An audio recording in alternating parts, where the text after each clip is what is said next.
Hola, soy Marco Jagua, tu profesor de macroeconomía. En esta microcápsula nos centraremos en un aspecto fundamental del análisis macroeconómico en economías abiertas. Y esto dice relación con los regímenes cambiarios.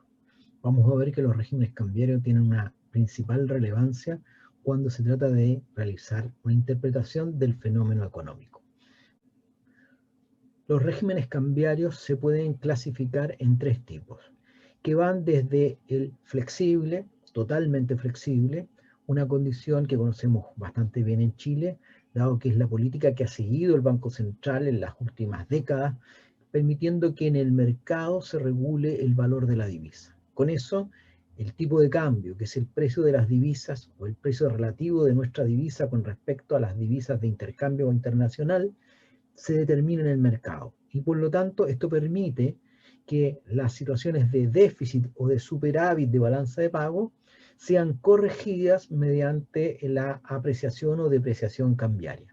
Esto constituye una suerte de sistema automático de ajuste en la economía para equilibrar una situación de desequilibrio. Otra situación de tipo de cambio, extrema por cierto, que alguna vez la tuvimos en Chile antes justamente de la gran crisis que tuvimos a inicio de los 80, fue la de tipo de cambio fijo. En este contexto, el tipo de cambio es un precio que fija la autoridad económica y establece un cierto nivel. ¿Qué significa esa situación? Que el Banco Central se vuelve un actor relevante en el mercado, dado que si se quiere mantener un precio, obviamente se debe actuar ya sea por el lado de la demanda o de la oferta de divisas. Es así como, si el tipo de cambio tiende a subir por sobre el precio que está fijado por la autoridad económica, entonces el signo de la escasez de divisa que tiende a elevar su precio tiene que ser eliminado por el Banco Central. ¿Cómo se elimina la escasez? Muy simple, el Banco Central tiene que actuar en el mercado de divisas vendiendo todas las divisas que sean necesarias para lograr eliminar ese exceso de demanda y así lograr mantener el tipo de cambio. En cambio, cuando el tipo de cambio tiende a caer, el Banco Central, fruto del exceso ahora de ofertas que hay en el mercado, tendría que comprar divisas que son excedentarias y por lo tanto de esa manera mantener estabilizado el tipo de cambio.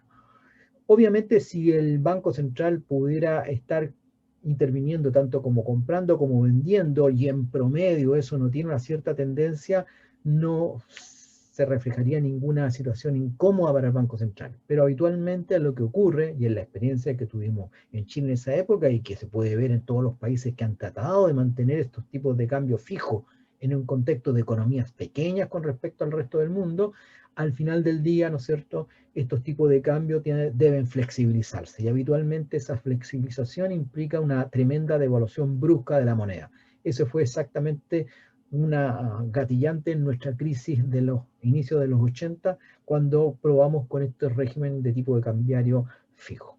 Y finalmente están los tipos de cambio de flotación sucia o mezcla entre flexible y fijo, que consiste en que los bancos centrales establecen ciertos rangos donde debe permanecer la divisa e intervienen de manera un tanto arbitraria cuando la divisa se mueve fuera de estos rangos. Rangos que a su vez van variando en el tiempo y por lo tanto aquí viene muy bien el de flotación sucia, porque en estricto rigor el tipo de cambio no es determinado por el mercado, sino que habitualmente implica constantes intervenciones del Banco Central. De estos tres regímenes cambiarios, Chile ha mantenido de manera permanente un régimen cambiario flexible. ¿Qué permite el régimen cambiario flexible? Que el tipo de cambio sea una variable de ajuste en la economía y además permite tener política monetaria. Es decir, el Banco Central puede realizar política monetaria dado que no está comprometido con un tipo de cambio. Por eso es que se habla del concepto de la Trinidad imposible. Es decir, si una economía quiere elegir un banco central independiente y poder realizar política monetaria, no puede pretender al mismo tiempo, ¿no es cierto?, tener un tipo de cambio fijo en un contexto de movilidad de capitales, como es el caso de la economía chilena. Por eso es que en nuestro caso, en el triángulo de Trinidad nos ubicamos exactamente en el mismo lado donde en su diapositiva está el ejemplo de Estados Unidos, ¿no es cierto?, en donde hay movilidad del capital, es decir, se permite tanto la entrada como salida de flujo financiero, y a su vez el régimen cambiario es flexible, el tipo de cambio se determina en el mercado. Bien, con eso terminamos esta microcápsula, espero verlos en la próxima oportunidad. Cuídense, nos vemos.